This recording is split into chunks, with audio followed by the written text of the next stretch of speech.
दिल्ली नगर निगम के बजट को इस बार कई अहम मुद्दों को ध्यान में रखते हुए बनाया गया है। इसमें पर्यावरण का मुद्दा भी रखा गया है, कर्मचारियों के हितों का भी ध्यान रखा गया है, साथ ही साथ आम जन से जुड़े हुए सुझावों को भी इसमें जोड़ा गया है। स्टैंडिंग कमेटी अध्यक्ष सत्या शर्मा इसे संतुलित और जनहितकारी बजट बता रहे हैं।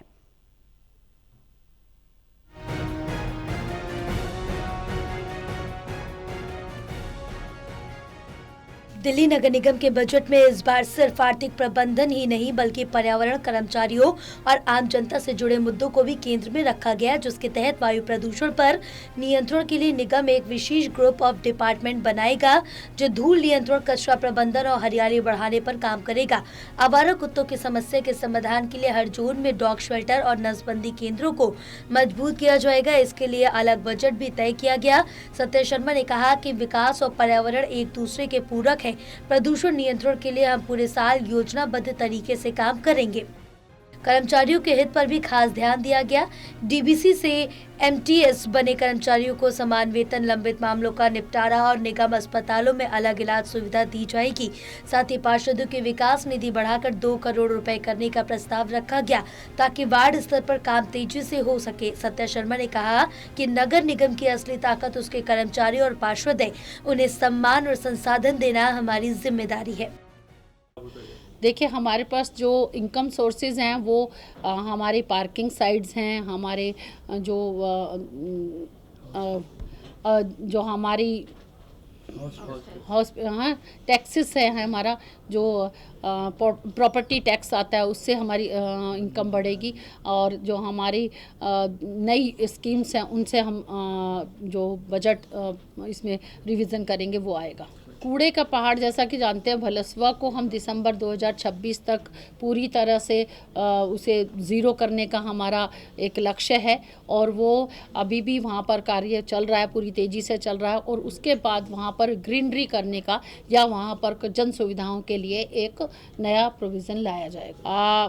माननीय न्यायालय के दिशा निर्देश अनुसार हम डॉग्स पर लेकर भी, जो हमारे स्ट्रीट डॉग हैं उनको लेकर भी बड़े संवेदनशील हैं, उनको हमने उनका टीकाकरण करना है, उनको हमने शेल्टर होम में छोड़ना है और उसके लिए नए शेल्टर होम की भी एक योजना है जिसमें करीब 10 करोड़ रुपए का हमने प्रावधान किया।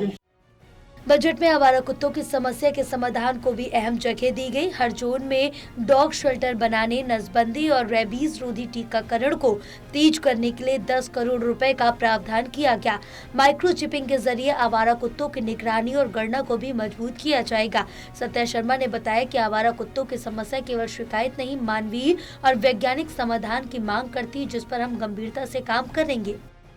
जो हमारे वीकली बाज़ार लगते हैं उनको लेकर भी यातायात में बाधा रहती है, लोग परेशान रहते हैं, उनके लिए एक वेंडर्स जोन बनाया जाएगा और तह बाज़ारी में हम अब एक मुश्त सालाना उनसे एक रकम लेंगे जिससे उन्हें पूरे साल वो आराम से तह बाज़ारी लगा सकेंगे। हमारे देखा है कि अभी तक हमें दिल्ली में डॉग्स की संख्या ही नहीं मालूम है। जब आदमी जाता है तो उसे ये नहीं मालूम कि उसे कितने डॉग्स पर काम करना है। उन्हीं को देखते हुए उन पर चिप लगाने का एक काम किया जाएगा। उसमें भी हमने अलग से बजट का प्रावधान किया है और डॉग्स को एक हमें नंबर्स आ जाएगा तो ये काम करने में और भी आसान होगा। उनका टीकाकरण करना, उनको वैक्सीनेशन करना और उनका एंटी रेबीज वैक्सीन लगाने का भी काम। बहरहाल कुल मिलाकर एमसीडी का ये बजट पर्यावरण संरक्षण, सामाजिक संतुलन और प्रशासनिक सुधारों के जरिए दिल्ली को बेहतर बनाने की कोशिश के रूप में देखा जा रहा है। टोटल टीवी के लिए प्रणय शर्मा की रिपोर्ट।